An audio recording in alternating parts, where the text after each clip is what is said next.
governors across the country are working together to ensure frontline medical workers get the critical protective gear.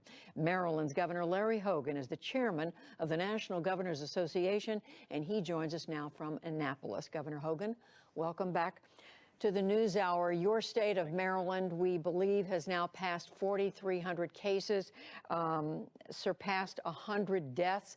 In any way, do you feel you're getting your arms around this? Well, it's very hard to ever feel like you're getting your arms around it. I mean, I feel like we're as prepared as we possibly could be. I was one of the first in the country to declare a state of emergency, and we've taken unprecedented actions every single day for the past 33 days. But like everyone, we're trying to play catch up and try to stay one step ahead of it. But it's a very difficult crisis for anybody to say that, you've got our arms wrapped around it. What do you most need right now? As you know, so much conversation about governors having a hard time getting the equipment, getting the supplies they need. What is the most critical to you now? Well, it's the same for every governor, I think, Judy. It's the same thing that you keep hearing about, and it's the most difficult thing, I would say, right now is ventilators, and we were successful in getting a couple of hundred ventilators from the administration, a commitment of 200 more ventilators. That's what New York is being faced with right now. It's just, but it's PPE, it's all the protective equipment that we need for our hospitals and our healthcare workers.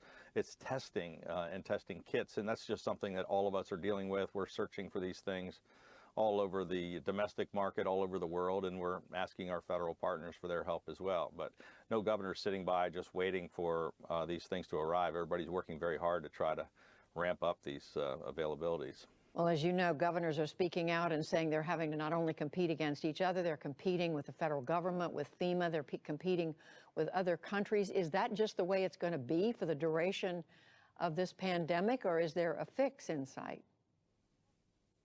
I think it's improving, Judy, to tell you the truth. I mean, look, it's not a perfect situation, but it's getting better rather than worse, I would say. We're having ongoing discussions, all the governors with the administration.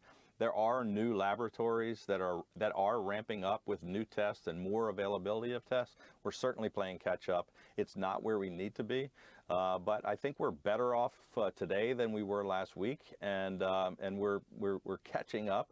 But it's certainly not where anyone needs to be today. But it's a lot better than it was, and we got more testing going on in our state, and I think in most states than we did last week. The real enemy here is the virus. That's the common enemy we're all fighting, and it's going to take the federal, state, and local governments all working together to try to fight this common enemy. And we don't need finger pointing from anywhere. I don't think there are any governors failing anywhere in America.